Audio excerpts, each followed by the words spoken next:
2022 оны 8 дугаар сарын 11-ний өдөр Шинэ Зеландын Оклендын зах дах дараахан дүрэг болох Clifton Park-д энгийн нэгэн өдөр эхэллээ.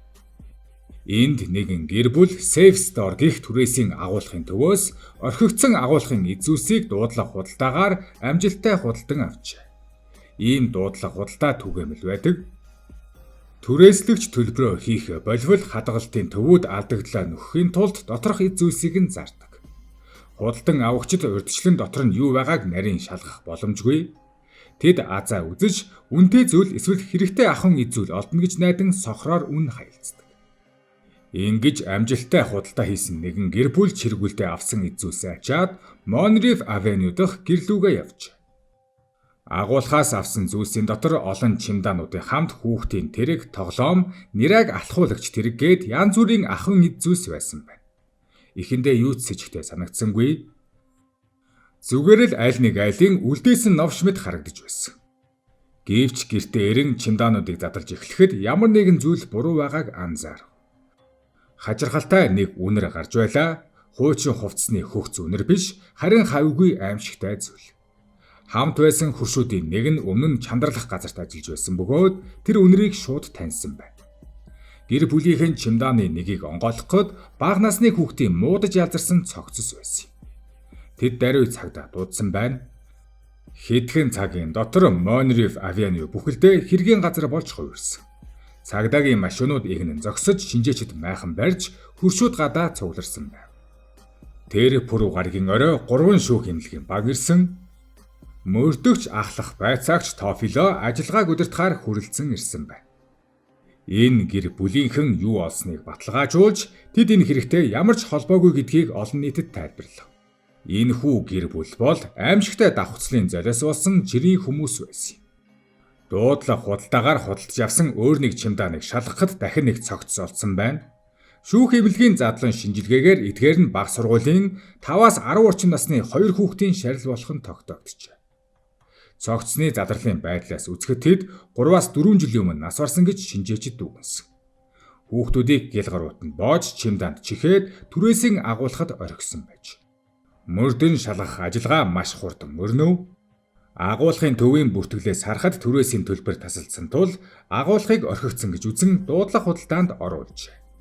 Түрээс нь Шинэ Зеланд дахь нэгэн хаягаар бүртгэлтэй байсан. Гэхдээ үүгээр дууссангүй. Цагдаа нар ДНХ болон бусад шүүх шинжилгээний нотлох баримтаар хүүхдүүд болон эцэст нь тэдний хүнээсэн хүнийг тогтоож чадсан юм. Харин алуурчин бол амиа алдсан хүүхдүүдийн төрсөн ээж байлаа. 2022 оны 8 дугаар сарын 22-нд Шинэ Зеландын цагдаа нар хүүхдүүдийн ээж болох Солонгос эмэгтэйг 2018 онд Өмнөд Солонгос руугаа буцсан болохыг олж тогтов.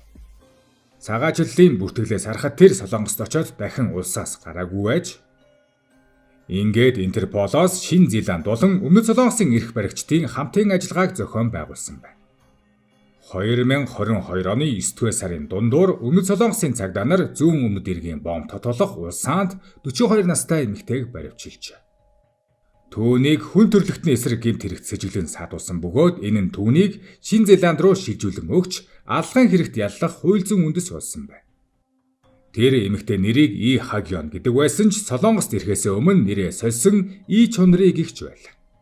Тэр Шинэ Зеландын иргэн байсан бөгөөд 1993 онд 13 настайдаа Өмнөд Солонгосоос цагаачилж ирсэн байна. Тэр Шинэ Зеландад амьдралаа босгож гэрлэж хүүхэдтэй болсон. Гэвч тэр энэ ирээдүйг өөрийнхөө хүүхдүүд болох Юна болон Мину нарт олгосонгүй. Нас барахдаа Юна охин 8 настай, Мину хүү 6 настай байсан. Хүүхдүүд тоглож сургуульд явах балчир насан дээрээ ээжтэй хөнөөгдөн 4 жилийн турш агуулхад бараг хиндэж мэдэгдэлгүй хадгалагдсан байж. Тэд Папа Той Той гих сургуульд явдаг байсан бөгөөд багш нар нь тэднийг сайнаар дурсжээ. Тэдний багш Мэри Робертсон хүүхдүүдийн тухай ярихдаа нулимсаа барьж чадсангүй. Тэр хэлэхдээ Юна охин маш хүмүүжлтэй хүүхэд байсан. Мино бол үргэлж баяр баясгалантай, эрч хүчтэй хүү байсан гэж тэр хэлжээ.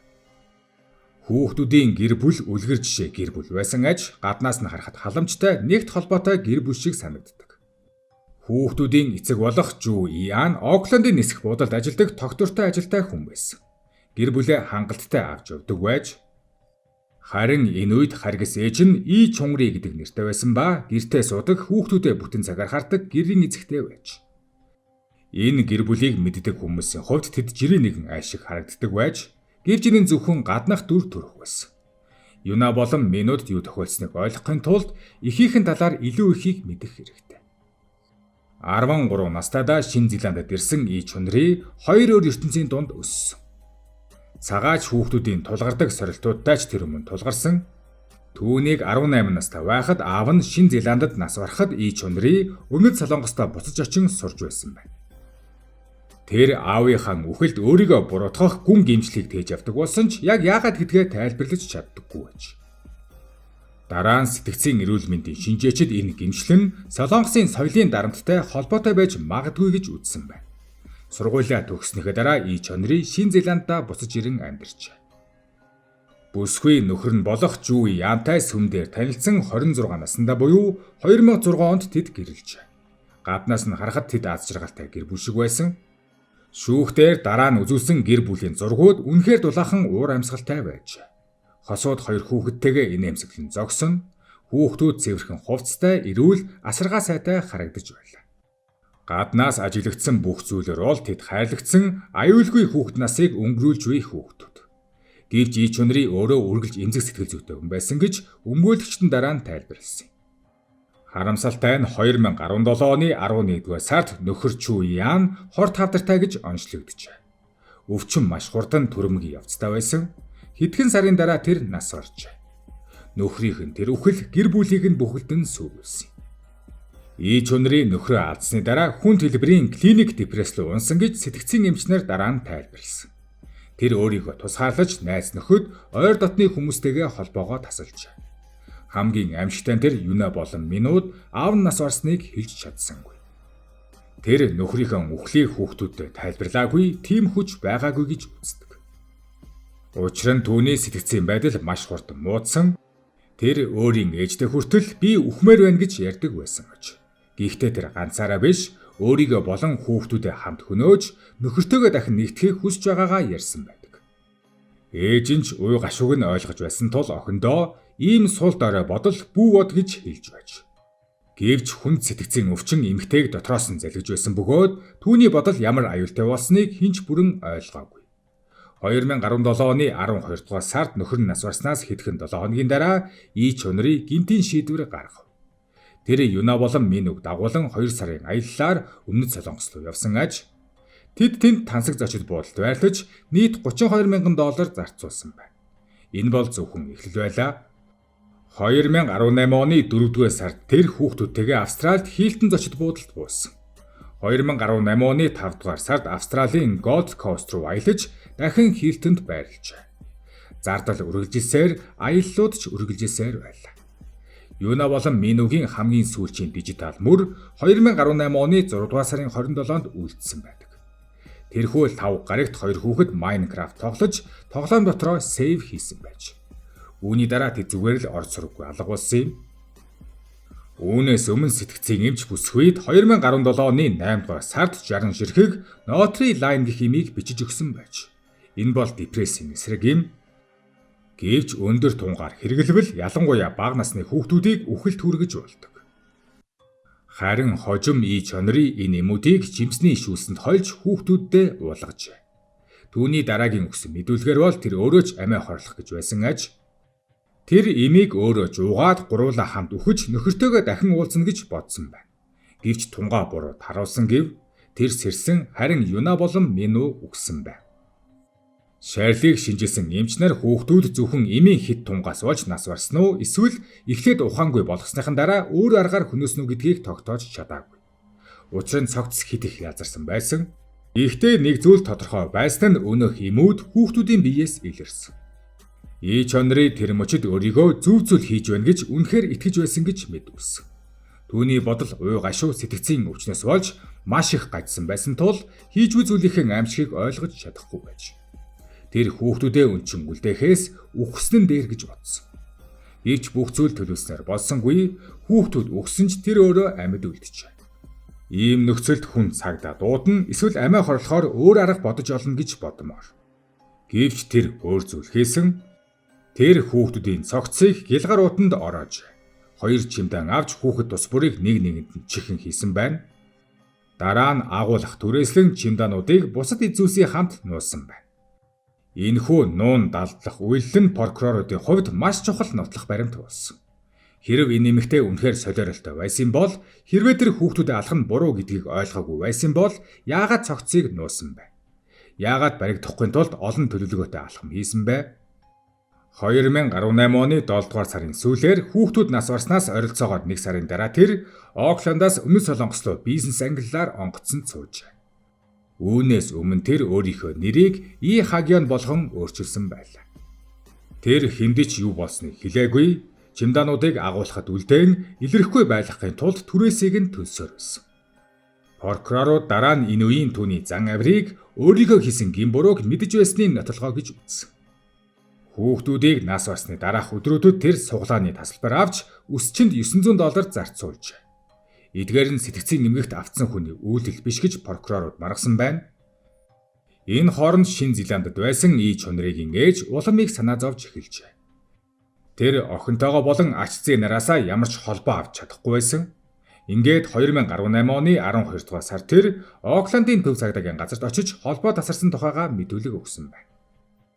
Тэр охин нь Австралид амьдарч байгаа байх, шинэ амьдрал эхлүүлсэн байх гэж бодож байж. Цагдаа нар ээжийнх нь мэдүүлгийг авсан ч тэр үед гэмт хэрэг болсон гэх сэжиглэх ямар ч шалтгаан байгаагүй. Ингээд аажмаажмаар цаг хугацаа өнгөрч сар жилүүд ар араасаа хөвөрч. И Чунригийн ээж эцэст нь охиноо болон зээнараа хаа нэгтээ амьд зүгээр байгаа гэж итгэн хайхаа болсон. Энэ хооронд шинэ нэртэй болсон И Хагион Өмнөд Солонгост амьдралаа үргэлжлүүлсэн. Тэр эмнэлэгт очин үзүүлэхэд түүнийг хүн депресстэй гэсэн онош гарч им ууж эхэлсэн байдаг. Удалгүй 2021 он тэр болзооны аппликейшнаар танилцсан нэгэн нэртэй үерхэж эхэлж. Дараа нь тэрийн харилцаагаа аимшигтай байсан гэж тайлбарлаж, тухайн нэр өөрийг нь хүчирхийлсэн гэж мэдүүлсэн байдаг. Түүний сэтгцийн байдал уламд орцсоор байлаа. Улмаар 2022 оны 6 дугаар сарын дундуур хүүхдүүд нас барснаас 4 жилийн дараа И Хагион Өмнөд Солонгосын нэгэн сэтгцийн эмнэлгийн хаалттай тасагт хэвтэж. Шинэ Зеланд дахь сүмийн пастор түүнтэй холбоотой байсан тул энэ тухай мэдээд охиных нь мэдээг И Чунригийн ээжэд дуулгасан байна. Энэ хүртэл И Чунригийн ээж охиноо И Хагион гэдэг нэртэй болсныг мэдээгүй байлаа. Ингээд бүсгүйн ээж охинтойгоо уулзахаар Өмнөд Солонгос руу явжээ. Тэд уулзсан ч бүсгүй Юна болон Минууд юу болсныг хэлээгүй байдаг. Гэхдээ удалгүй бүх зүйл илчлэгдсэн. И Хагион 2022 онд Өмнөд Солонгост санхүүгийн хүндрэлд орсны улмаас агуулгын төлбөрөө хийхээ болж. Хадгалтын төв стандарт журмаа дагаж доторх эзүүсийг дуудлах худалдаанд гаргасан байдаг. Ингээд 2022 оны 8 дугаар сарын 11-нд нэгэн гэр бүл санамсаргүйгээр Юна болон Минугийн ялдарсан цогцыг гэртээ авчирсан нь тэр. Харин И Хагион сарын дараа буюу 9 дугаар сарын 15-нд олдож баривчлагдсан.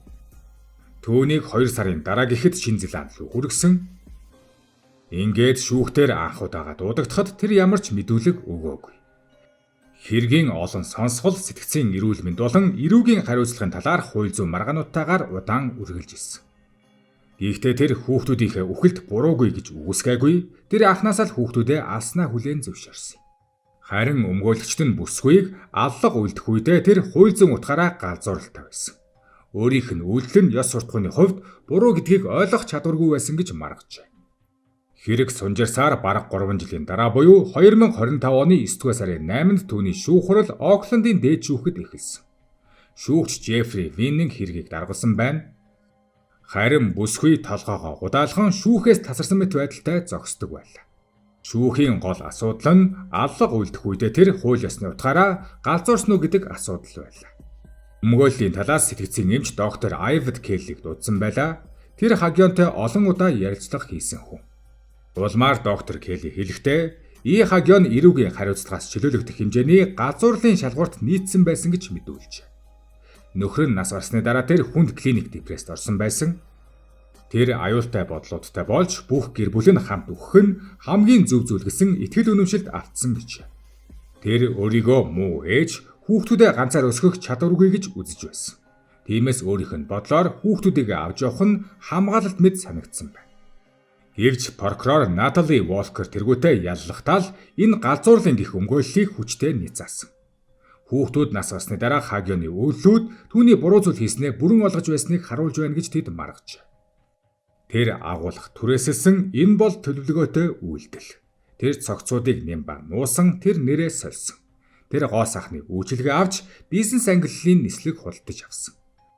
Эдгээр нь аимшигтай зүйлс хийснээ ойлгож үр дагавраас цогтхыг оролдож байсан хүний тооцоотой алхмууд гэж прокурорууд хэлсэн. Харин тангарахтны шүүх ердөө 3 цаг хагасны турш зөвлөлдсөн шийдвэр нь санал нэгтэй байлаа. Түүнийг 2 зүйл ангиар хоёуланд нь буруутай гэж үзсэн. Шийдвэрийг унших үед Хагион толгоогоо гудаалхан чимээгүй зогсож байлаа. Тангарахтны шүүх түүний галзуурлын өмгөөллийг няцааж Хагион өөрийн хийж байсан зүйлийг буруу гэдгийг мэдэж байсан гэж дүүгэлсэн байна.